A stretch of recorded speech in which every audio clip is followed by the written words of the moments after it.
तो सुकीमिची का सीजन 2 खत्म हो गया और अगर आपको लगता है कि कहानी का सबसे बड़ा हिस्सा देख लिया गया है तो आप बहुत बड़ी गलती कर रहे हैं।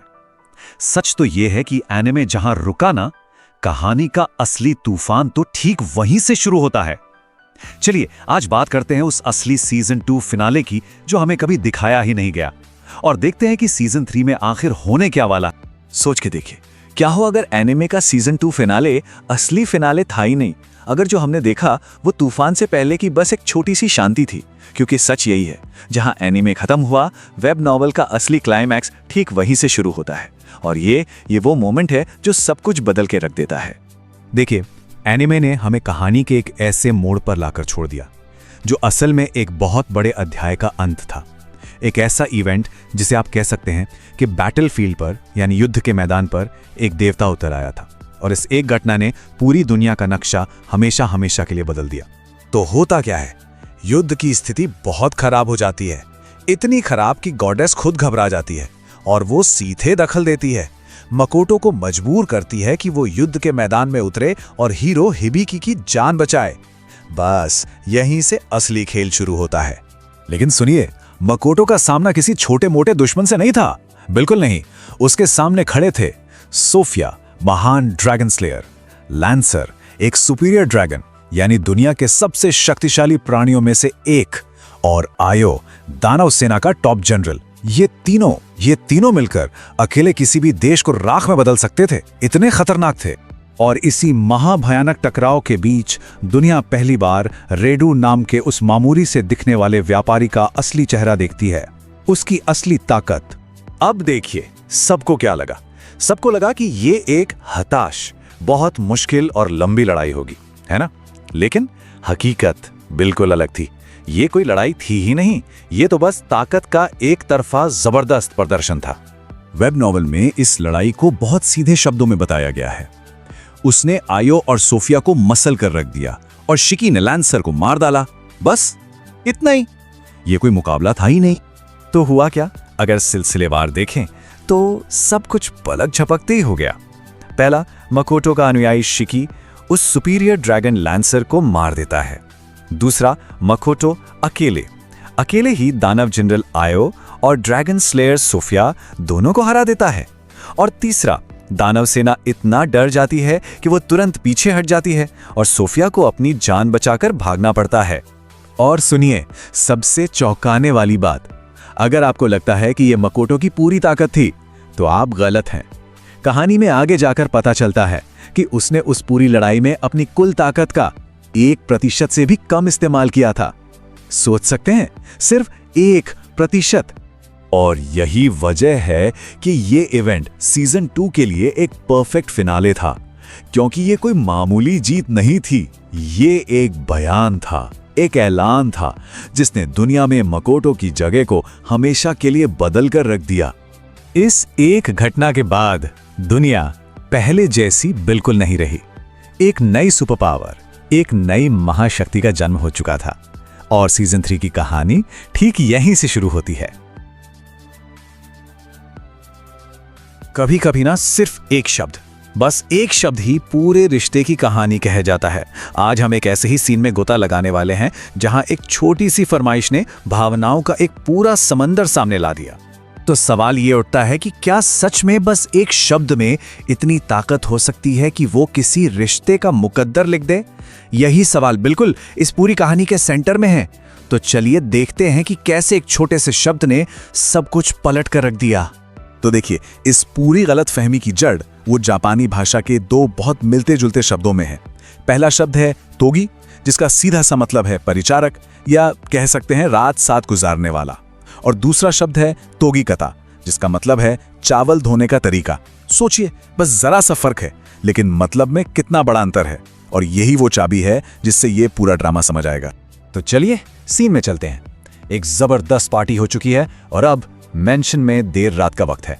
सब कुछ शांत और कमरे में मौजूद हैं हमारे 4 मुख्य किरदार, माकोतो, मियो, तोमोए और शिकी। माहौल एकदम रिलैक्स्ड है, सब बस आराम कर रहे हैं कि तभी माकोतो को याद आता है अपना एक वादा। अरे हाँ, उसने मियो को उसकी कड़ी मेहनत के लिए एक इनाम देने को कहा था। तो वो मियो से पूछता है, बताओ तुम्हारी क्या ख्वाहिश है। और बस इसी एक सवाल पर पूरे कमरे का माहौल एकदम से बदल जाता है। मियो की तरफ से एक ऐसी फरमाइश आती है जिसकी किसी को उम्मीद नहीं थी। वो हकलाते हुए कहती है, कृपया मुझे अपना परिचारक बना लीजिए। और यहीं से शुरू होता है असली खेल, मतलब असली गलतफहमी।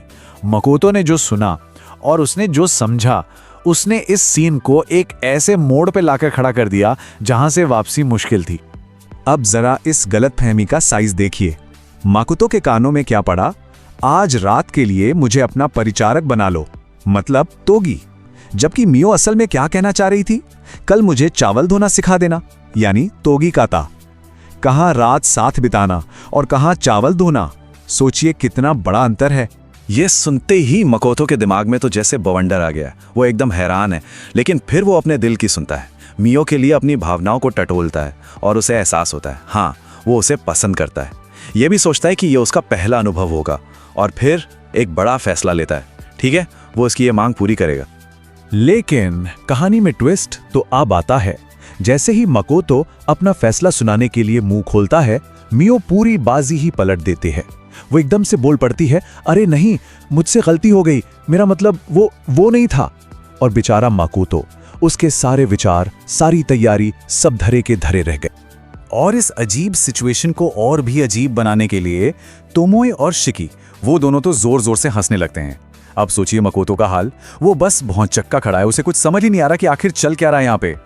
पर अपनी इस पूरी उलझन के बीच भी मकोतो कुछ ऐसा करता है जो इस अजीब से पल को एक बहुत ही यादगार और खास लम्हे में बदल देता है। वो सबसे पहले अपनी पहली साथी तोमोए का शुक्रिया अदा करता है। वो कहता है, तुम्हारी वजह से ही मैं असुरा की दुनिया के बारे में जान पाया। हम सब ने मिलकर एक घर बनाया। ये दिखाता है कि उनका रिश्ता कितना गहरा है। इसके बाद वो मियो की तरफ मुड़ता है, उसे धन्यवाद देते हुए कहता है कि तुम्हारी वजह से मुझे खाना बनाना याद आया और मैं एडवेंचरर्स के साथ घुल मिल सका। मतलब मियो ने उसे इंसानी दुनिया से जोड़ा। और आखिर में बारी आती है शिकी की। वो शिकी को धन्यवाद कहता है और ये मानता भी है कि जब मैं एक बिगड़े बच्चे की तरह बर्ताव कर रहा था, तब भी तुम्हारी वजह से ही कंपनी ठीक से चलती रही। तो फिर असली इनाम क्या था? मियो की फरमाइश तो पूरी नहीं हुई। खैर, मकोतो जो इनाम देता है वो किसी ने सोचा भी नहीं था। वो उन तीनों को अपना सरनेम, अपना कुल नाम मिसुमी देता है। ये कोई मामूली बात नहीं है। उसके लिए ये कहने जैसा था कि तुम सब अब मेरा सच्चा परिवार हो। लेकिन रुकिए, कहानी अभी खत्म नहीं हुई है, क्योंकि मियो ने जो किया उसका अजीब बर्ताव, उसके पीछे की असली वजह तो अब सामने आएगी। तो सवाल यह है कि असल में चल क्या रहा था? इस पहेली का जवाब हमें मिलता है मियो और तोमोए के बीच हुई एक प्राइवेट बातचीत में। कुछ देर बाद तोमोए अकेले में मियो को पकड़ती है। वो उससे सीधा सीधा पूछती है कि उसने इतना सुनहरा मौका हाथ से जाने क्यों दिया, और यहीं मकोतो की गैर मौजूदगी में असली सच सामने आता है। तोमोए बिल्कुल पॉइंट पर आती है। वो कहती है, तुमने वो बेकार का बहाना क्यों बनाया? जिस हालत में वाक़ा थे, मुझे लगता है वो तुम्हें मना नहीं करते। और यही सवाल तो सबके मन में भी घूम रहा है ना? और यहाँ मियो जो जवाब देती है वो इस पूरी कहानी का मतलब ही बदल देता है। वो कहती है, मैं बस इतना चाहती थी कि अगर हम एक हों तो इसलिए कि वो मुझे चाहता है, उसकी अपनी इच्छा से, ना कि किसी इनाम के तौर पर या शाबाश या शुक्रिया कहने के लिए। मतलब साफ है, वो कोई एहसान या कर्तव्य नहीं बल्कि सच्ची चाहत, एक जुनून चाहती थी। तो चलिए अब इस पूरी सिचुएशन को थोड़ा एनालाइज करते हैं। ये जो आभार और इच्छा के बीच का टकराव है, इसे और गहराई से समझते हैं। देखते हैं कि मकोतो और मियो के नजरिए में आखिर फर्क क्या है। ये टेबल इस पूरे सीन का सार है। एक तरफ है मकोतो, जिसके लिए ये रिश्ता पारिवारिक प्यार है। दूसरी तरफ है मियो, जो इसे रोमांटिक प्यार की तरह देखती है। मकोतो की प्रेरणा है आभार, जबकि मियो की प्रेरणा है इच्छा। मकोतो का मकसद है एक परिवार की तरह इनाम देना, और मियो का मकसद है एक प्रेमी के तौर पर जुनून के साथ चाहा जाना। तो निचोड़ ये है कि मकोतो उन्हें अपना परिवार समझता है और उनके लिए दिल से आभारी है। लेकिन मियो एक ऐसा कनेक्शन चाहती है जो उसकी सेवा के बदले में ना मिले, बल्कि मकोतो के दिल की अपनी इच्छा से पैदा हो। और ये जो छोटा सा फर्क है ना, ये उनके रिश्ते के भविष्य के लिए बहुत बहुत बड़ा है। आज हम देखने जा रहे हैं त्सुकिमिची मूनलिट फैंटेसी के सीजन 3 की कहानी। और यकीन मानिए इसकी शुरुआत बहुत ही धमाकेदार होने वाली है। देखिए, सीजन 3 की कहानी चैप्टर 168 से शुरू होती है और ये कहानी में एक बिल्कुल नया फेज है। हमारे हीरो माकोतो मिसुमी की दुनिया यहाँ से पूरी तरह बदलने वाली है। क्योंकि सोचिए जरा, क्या होता है जब कोई भगवान बिना बुलाए आपके दरवाजे पर आ जाए। तो कहानी शुरू होती है माकोतो के अपने पर्सनल डायमेंशन असोरा में। एक बिल्कुल शांत सुबह है, सब कुछ नॉर्मल, सब कुछ परफेक्ट। माकोतो को भी यही लगा कि चलो आज का दिन भी शांति से गुजरेगा, पर वो कितना गलत था, क्योंकि ये शांति बस कुछ ही पलों की मेहमान थी। अचानक कोई जोर जोर से उसका दरवाजा पीटने लगता है, और ये कोई और नहीं बल्कि उसके 3 सबसे ताकतवर फॉलोअर्स थे, तोमोए, मियो और शिकी। और उनके चेहरों पर जो घबराहट थी वैसी माकोतो ने पहले कभी नहीं देखी थी। तोमोए के शब्द ना इस पूरे मामले को और भी कंफ्यूजिंग बना देते हैं। वो कहती है ये एक घुसपैठिया है, या इसे मेहमान कहना चाहिए। मतलब असुरा, जो अब तक सबसे सेफ जगह मानी जाती थी, वहां पहली बार किसी बाहरी शक्ति ने कदम रखा था। माकोतो की टीम, जो किसी को भी चुटकियों में काबू कर सकती है, वो इस चीज को पकड़ ही नहीं पा रही थी। और सबसे अजीब बात जानते हैं क्या थी? ये कोई इंसान नहीं था। तो आखिर ऐसा क्या था जो उनके सबसे मजबूत किले में घुस आया था? और इससे पहले कि माकोतो कुछ पूछ पाता, जवाब सीधा उसके पास आ गया।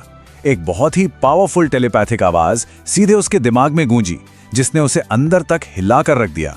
आवाज सुनने में बड़ी कैजुअल थी, मानो कोई दोस्त सुबह सुबह गुड मॉर्निंग कह रहा हो। लेकिन उस आवाज के पीछे की जो ताकत थी वो किसी पहाड़ जैसी थी। और यही बात माकोतो को परेशान कर रही थी। ये कोई नॉर्मल टेलीपैथी नहीं थी, ये एक तरफा थी, जैसे कोई ऐलान कर रहा हो। माकोतो उस आवाज को समझने की कोशिश करता है। आवाज थोड़ी असभ्य थी, लेकिन उसमें एक ऐसी अथॉरिटी थी जिसे इग्नोर करना नामुमकिन था। उसे ऐसा लगा जैसे वो इस आवाज को जानता तो है, पर याद नहीं कर पा रहा कि किसकी है। और फिर वो रहस्यमयी आवाज एक बहुत बड़ा हिंट देती है। वो कहती है कि उसका बड़ा भाई माकोतो की वजह से काफी मुश्किल में रहा है। ये सुनते ही माकोतो का दिमाग एकदम से दौड़ने लगता है। अब इस पहेली को सुलझाने के लिए माकोतो हिम्मत जुटाता है और बड़ी विनम्रता से उस आने वाले का पूरा नाम पूछता है, ताकि उसे पता तो चले कि आखिर वो बात किससे कर रहा है। और फिर जवाब आता है, एक ऐसा नाम जो इस कहानी को हमेशा के लिए बदल देगा। नाम है सुसानो। ये नाम सुनते ही माकोतो के होश उड़ जाते हैं। उसका दिल जैसे दहल जाता है, क्योंकि ये नाम माइथोलॉजी के सबसे खतरनाक देवताओं में से एक का था। अब देखिए, बात को ठीक से समझने के लिए सुसानो कोई मामूली देवता नहीं है। वो तूफानों का देवता है और सुकुयोमी का छोटा भाई है। वही सुकुयोमी जिसने माकोतो को इस दुनिया में भेजा था। और बात यहीं खत्म नहीं होती। सुसानो को विनाश का देवता यानी गॉड ऑफ डिस्ट्रक्शन के नाम से भी जाना जाता है।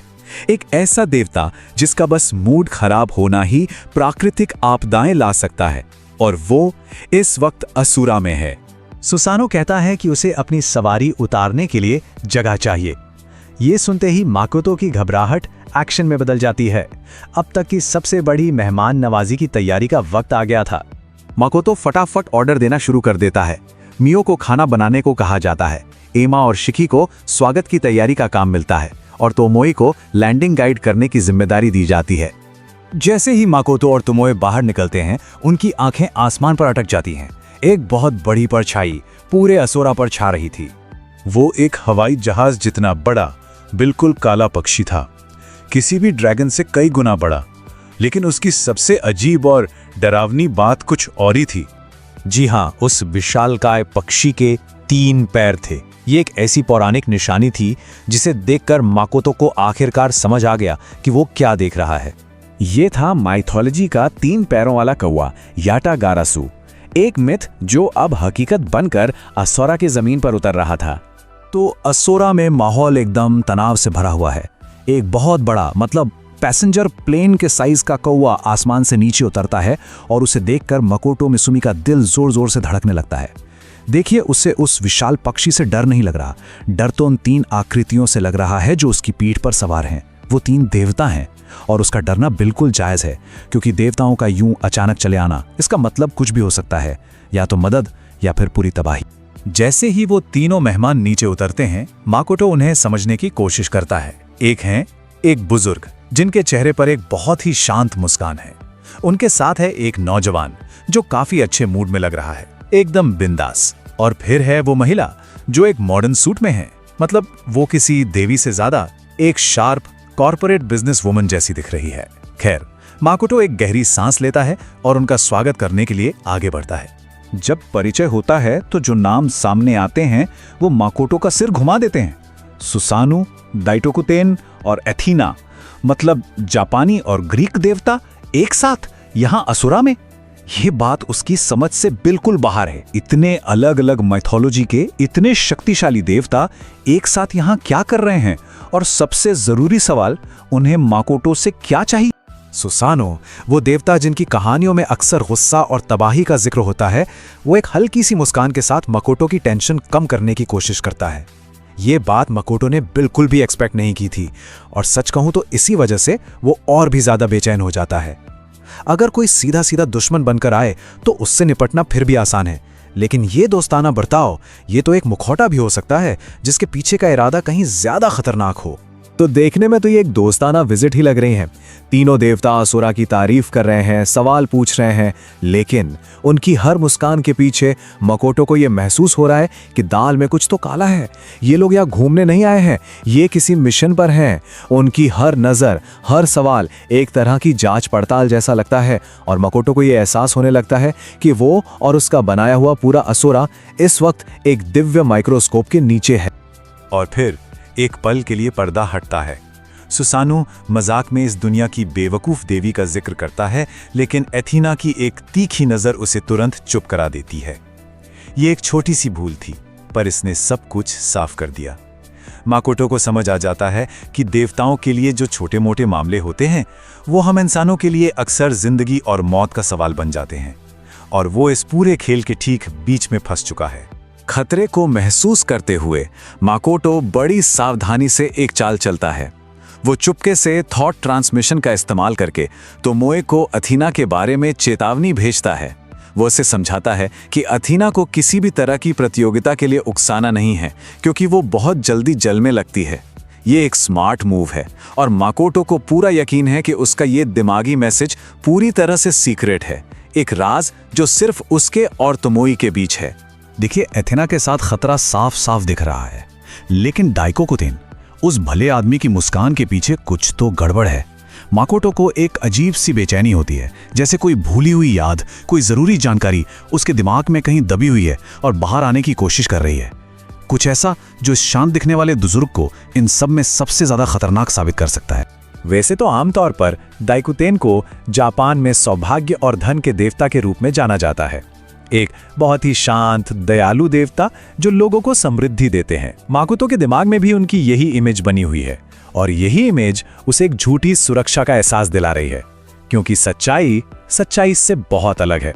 और फिर अचानक बिजली की तरह वो भूली हुई याद उसके दिमाग में कौंधती है, एक नाम, महाकाल। दाइकोकुतेन तो बस एक जापानी नाम है, असल में वो विनाश के देवता शिव का ही एक रूप है। वो देवता जो चाहें तो पूरे ब्रह्मांड को खत्म कर सकते हैं, और वो इस वक्त माकोटो के ठीक सामने बैठे हैं, शांति से मुस्कुराते हुए। बस एक पल में माकोटो की पूरी दुनिया हिल जाती है। वो बुजुर्ग जो उसे इतनी देर से एक शांत मुस्कान के साथ देख रहे थे, वो असल में सर्वनाश करने वाली शक्ति का असली रूप हैं। डर की एक ठंडी लहर उसके पूरे शरीर में दौड़ जाती है। वो किसी देवता के सामने नहीं बैठा है, वो एक जिंदा हथियार के सामने बैठा है, एक ऐसी शक्ति जो अगर चाहे तो एक झटके में सब कुछ राख कर सकती है।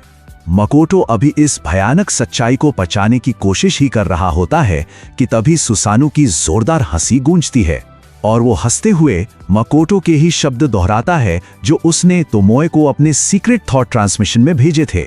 ये सुनते ही माकोटो का खून ठंडा पड़ जाता है।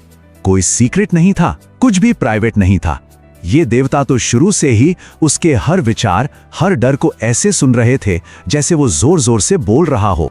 दाइकोकुतेन बड़े ही शांत भाव से इस बात को कंफर्म भी कर देते हैं। वो बताते हैं कि उनके लेवल के देवताओं के लिए किसी का दिमाग पढ़ना सांस लेने जितना ही आसान काम है। मतलब माकोटो की सारी प्लानिंग, सारी सावधानी सब बेकार गई। उसे एहसास होता है कि वो देवताओं के साथ नहीं बल्कि खुद के साथ ही दिमागी खेल खेल रहा था। वो लोग तो हमेशा उससे 10 कदम आगे थे। और अब जब सारे राज खुल चुके हैं तो माहौल अचानक बदल जाता है। हंसी मजाक खत्म। सुसानो की आंखों में अब एक गंभीरता है और वो माकोटो से एक सीधा सवाल पूछता है, बिल्कुल एक डॉक्टर की तरह। वो उन लक्षणों के बारे में पूछता है जिन्हें माकोटो अब तक सबसे छुपा रहा था।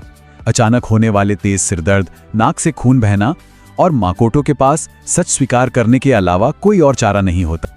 गायकोकुते मकोटो की जांच करते हैं और उनका शांत चेहरा गुस्से में बदल जाता है। उनके शब्दों में इस दुनिया की देवी के लिए सिर्फ नफरत है। उसकी लापरवाही ने एक दिव्य शक्ति को एक नश्वर शरीर में कैद कर दिया है, एक टाइम बॉम्ब जो बस टिक टिक कर रहा है, और मकोटो का शरीर ही वो बम है जो फटने वाला है। दाइकोकुतेन समझाते हैं कि देवी ने कितनी बड़ी बेवकूफ़ी की है। उसने माकोटो को शब्दों की महारत की शक्ति तो दी, लेकिन उसे अधूरा कर दिया ताकि वो ह्यूमन से बात ना कर सके। और फिर जब उसने अचानक वो रोक हटाई तो शक्ति का पूरा सैलाब एक साथ माकोटो के शरीर पर टूट पड़ा, ठीक वैसे ही जैसे कोई बांध अचानक से टूट जाता है। हालत बहुत ही ज्यादा गंभीर है। माकोटो का शरीर अपनी क्षमता की आखिरी हद तक पहुंच चुका है। वो एक ऐसे बर्तन की तरह है जो ऊपर तक भर चुका है और किसी भी पल टूटकर बिखर सकता है। वो अब तक सिर्फ इसलिए जिंदा है क्योंकि अनजाने में उसकी खुद की जादुई क्षमता उस दबाव को झेलने के लिए लगातार बढ़ती जा रही है। इलाज सुनने में तो सीधा है, लेकिन करने में लगभग नामुमकिन। उससे उस बर्तन को बहुत बहुत बड़ा बनाना होगा। माकोटो को अपनी जादुई क्षमता को कई गुना बढ़ाना होगा ताकि वो उस शक्ति को अपने अंदर समा सके जो उसे धीरे धीरे खत्म कर रही है। और ऐसे पल में जब लगता है कि सारी उम्मीद खत्म हो चुकी है, ये देवता उसे एक लाइफलाइन देते हैं। वो वादा करते हैं कि वो असोरा को एक ढाल की तरह देवी की नजरों से छुपा कर रखेंगे। इससे माकोटो को अपनी शक्ति बढ़ाने और जिंदा रहने के लिए जो कुछ भी करना है वो करने की आजादी मिल जाएगी। ये एक ऐसी मदद है जिसकी उसने कल्पना भी नहीं की थी। एक ऐसी मदद जो सब कुछ बदल देती है और उसे उम्मीद की एक नई किरण देती है।